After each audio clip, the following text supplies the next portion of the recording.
Assalamualaikum warahmatullahi wabarakatuh. Salam Om Swastiastu, Namo Buddhaya, salam kebajikan, salam sejahtera untuk kita semua. Famos Pancasila. Kembali lagi dengan saya, Erna Trivintangarom dari jurusan Pendidikan Kewarganegaraan dan Hukum. Nah, pada kesempatan kali ini saya sudah dibersamai nih sama salah satu mahasiswa yang sekaligus menjadi ketua dari Himpunan Mahasiswa Jurusan Pendidikan Kewarganegaraan dan Hukum.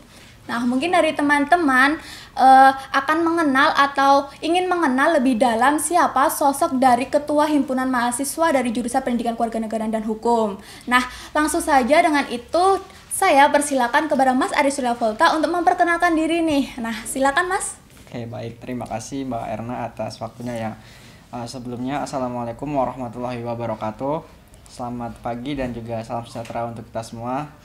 Perkenalkan, saya Arif Surya Volta atau bisa dipanggil Volta ya, dari kelas PKNHB 2019 atau saat ini sudah menginjak di semester 4 atau menuju semester 5 seperti itu. Saya adalah mahasiswa PKNH angkatan 2019. Saya berasal dari Provinsi Lampung dan saat ini saya bertempat tinggal di daerah Ngemplak ataupun Sleman seperti itu, dan alhamdulillah kemarin diamanai oleh teman-teman semua di jurusan untuk mengemban sebagai ketua dari Hima PKNH itu sendiri di tahun 2021 seperti itu Mbak Erna. Baik, terima kasih perkenalan dari Mas Ari Surya Volta. Kemudian kita pada saat ini akan berdiskusi nih mengenai jurusan Pendidikan Kewarganegaraan Hukum dipandang dari sudut pandang seorang mahasiswa seperti itu, Mas. Nah, dari kami sendiri sudah menyiapkan beberapa pertanyaan yang sekiranya dapat mewakili dari teman-teman semua untuk mencari informasi mengenai jurusan Pendidikan Kewarganegaraan dan Hukum ini. Nah, langsung saja untuk yang pertama ini mungkin dari Mas Ari Surya Volta sendiri dapat menjelaskan nih apa alasan mendasar dari Mas Ari Surya Volta akhirnya memilih atau memutuskan untuk masuk ke jurusan Pendidikan Kewarganegaraan dan Hukum di Universitas Negeri Yogyakarta ini. Boleh dijelaskan, Mas? Oke, baik, terima kasih Mbak Erna atas mungkin pemantik ataupun pertanyaannya seperti itu ya. Mungkin kalau saya ditanya mengapa saya memilih PKNH itu sendiri ataupun PPKN UNY, mungkin saya sendiri alhamdulillah dari masa SMA sendiri saya suka terhadap PPKN ataupun PKNH itu sendiri. Karena saya dulu di SMA itu sejak kelas 10 sampai kelas 12 itu alhamdulillah mungkin nilai yang paling besar itu adalah nilai PPKN, karena dulu juga saya alhamdulillah sering mengikuti berbagai perlombaan di tingkat SMA, baik di tingkat kabupaten maupun di tingkat provinsi, misalnya dalam lomba LCC PPKN atau LCC 4 pilar, dan juga mungkin semacam PCTA ataupun Cinta Tanah Air seperti itu. Dan mungkin saya juga memiliki cita-cita untuk menjadi seorang tenaga pendidik baik sebagai guru maupun dosen, sehingga saya memutuskan ya untuk mendalami lebih lanjut apa itu PPKN ataupun PKNH itu sendiri, dan juga saya memutuskan untuk memilih PKNH UNY karena menurut saya UNY itu sendiri merupakan salah satu universitas yang paling ternama di Indonesia ataupun sebagai center dari universitas pendidikan di Indonesia, sehingga saya memutuskan untuk masuk di PKNH FIS UNY itu sendiri seperti itu Mbak Erna. Jadi memang dari faktor internal diri saya sendiri saya sudah suka, dan juga saya sangat cinta terhadap PKN seperti itu. Nah, baik. Mungkin dari Mas Ari Surya Volta ketika mendengar atau mengetahui hal-hal yang berhubungan dengan jurusan Pendidikan Kewarganegaraan dan Hukum, mungkin apa saja yang terlintas nih di benak Mas Ari Surya Volta ketika mendengar hal tersebut gitu? Oke, baik. Mungkin kalau kita mengenal PPKN itu sendiri atau PKN itu sendiri di benak teman-teman kita yang masih SMA itu kan mungkin hanya sebatas pelajaran yang hanya hafalan, mungkin pasal-pasal seperti yang mungkin Mbak Era juga pernah mengalaminya. Namun setelah kita mengetahui lebih lanjut, itu sendiri menurut saya PKN itu adalah luas. Nah, mungkin kalau kita berbicara dari sudut pandang yuridis, PKN itu sendiri merupakan salah satu jurusan yang ada di FIS UNY ataupun di Fakultas Ilmu Sosial. Lalu untuk rumpunnya sendiri itu ada 3 rumpun. Yang pertama itu adalah rumpun pendidikan ataupun pembelajaran dan juga karakter, lalu ada rumpun politik dan juga ada rumpun hukum seperti itu, sehingga dalam PKN itu sendiri adalah sangat kompleks, bukan hanya di lingkup pendidikan tapi 3 rumpun itu tadi. Lalu juga di PKN itu sendiri kan adalah pendidikan kewarganegaraan dan hukum, sehingga terdiri dari pendidikan kewarganegaraan dan juga ada hukumnya seperti itu, sehingga sangat kompleks sendiri dan merupakan salah satu jurusan PPKN yang banyak menghasilkan tenaga pendidik yang sangat berkualitas baik di kancah dosen ataupun di dalam guru seperti itu, dan mungkin juga bisa sebagai asisten ahli ataupun ahli hukum seperti itu. Nah, baik. Untuk selanjutnya itu mengenai bahwa kita tahu ya Mas, bahwa jurusan pendidikan kewarganegaraan dan hukum ini juga tentunya memiliki beberapa mata kuliah nih yang tentunya saja beragam. Nah, mungkin dari Mas Arif Syafulta, menurut Mas Arif Syafulta sendiri nih, dapat dijelaskan mungkin tentang mata kuliah yang dapat digolongkan sebagai favorit ataupun yang mungkin sedikit sulit nih dari kalangan mahasiswa, seperti itu Mas. Oke, baik, terima kasih Mbak Erna ya. Jadi mungkin untuk mata kuliah itu sendiri kan tadi juga saya sudah bilang ada 3 rumpun. Nah, mungkin yang pertama itu adalah rumpun pendidikan. Nah, ini meliputi pendidikan itu sendiri, apa itu makna pendidikan, bagaimana ilmu pendidikan, lalu ada juga pembelajaran di kelas, lalu juga ada etika ataupun karakter seperti itu. Nah, mungkin yang untuk pendidikan itu sendiri meliputi seperti mata kuliah kurikulum dan pembelajaran PPKN, lalu ada mata kuliah strategi pembelajaran PPKN, dan juga ada penilaian, dan juga nanti ada media pembelajaran PPKN. Lalu untuk mata kuliah di bidang hukum ini sangat banyak sekali karena banyak juga dosen kita yang dari ahli hukum. Misalnya itu ada hukum pidana, lalu ada hukum perdata, lalu nanti ada juga hukum tata negara, lalu ada juga teori hukum konstitusi, dan mungkin hukum-hukum tersebut adalah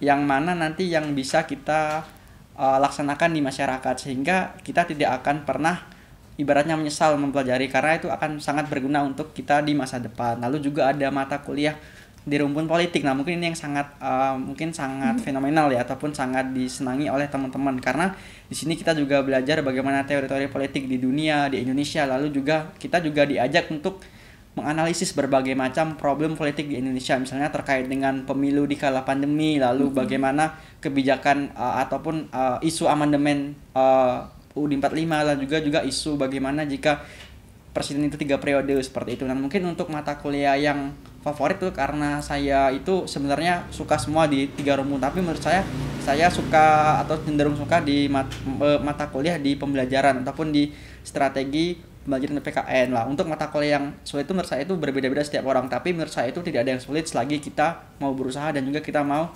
ibaratnya itu bekerja keras untuk memanfaatkan tadi seperti itu. Yang penting kita belajar sehingga tidak ada mata kuliah yang sangat sulit seperti itu.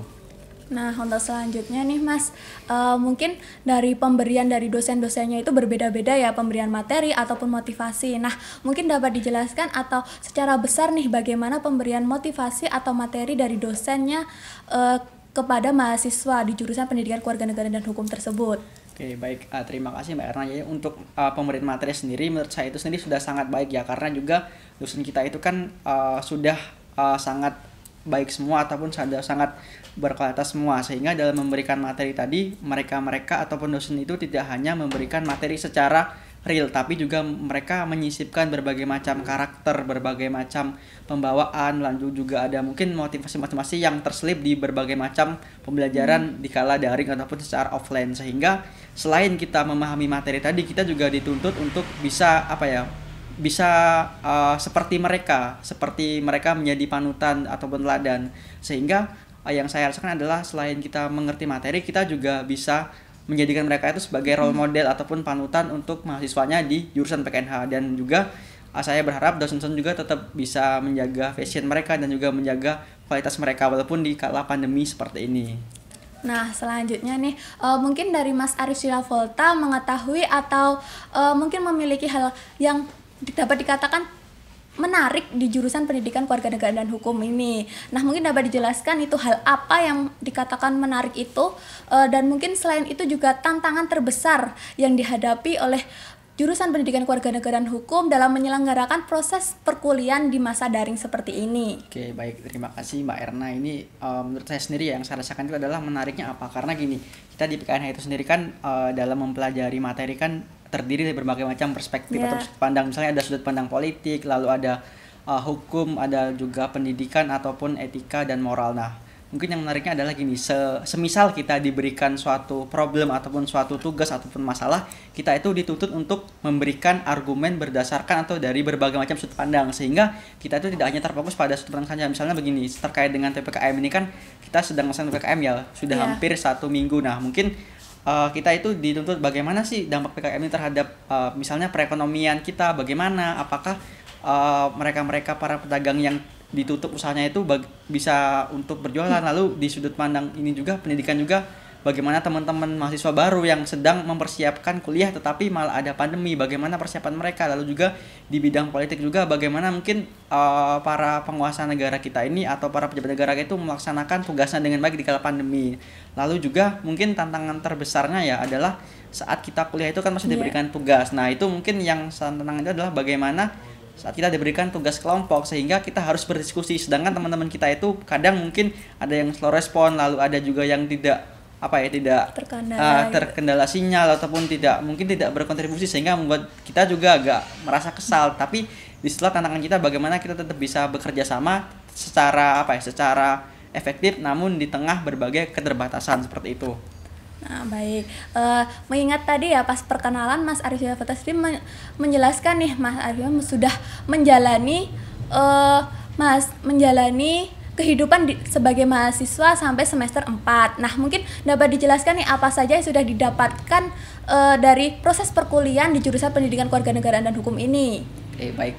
Menurut saya ya, kalau yang saya dapatkan itu sangat banyak sekali. Mungkin dari mulai materi itu pasti, karena kan kita sebagai mahasiswa kan untuk belajar. Lalu juga untuk di luar kelas sendiri saya juga mendapati ataupun bertemu dengan teman-teman yang sangat baik di jurusan, dan juga berasal dari berbagai macam suku, lalu agama, dan juga berbagai macam daerah di Indonesia, sehingga juga memperluas relasi kita sendiri. Lalu juga untuk di bagian materi juga sangat kompleks, sehingga gini, setelah saya menjalani kuliah itu tadi, saya juga bisa melihat berbagai macam problematika terhadap bangsa Indonesia, lalu berbagai macam alternatif solusinya tadi yang tidak hanya melihat dari satu sudut pandang tapi dari berbagai sudut pandang seperti itu. Jadi sangat banyak sekali Mbak Erna. Belum lagi saya juga mungkin bisa bertemu dengan semua dosen-dosen kita yang sangat cerdas dan juga sangat berprestasi seperti itu. Nah baik, mungkin ini yang terakhir ya Mas, mungkin dapat dari Mas Arif Syafalta sendiri dapat menjelaskan atau mengemukakan nih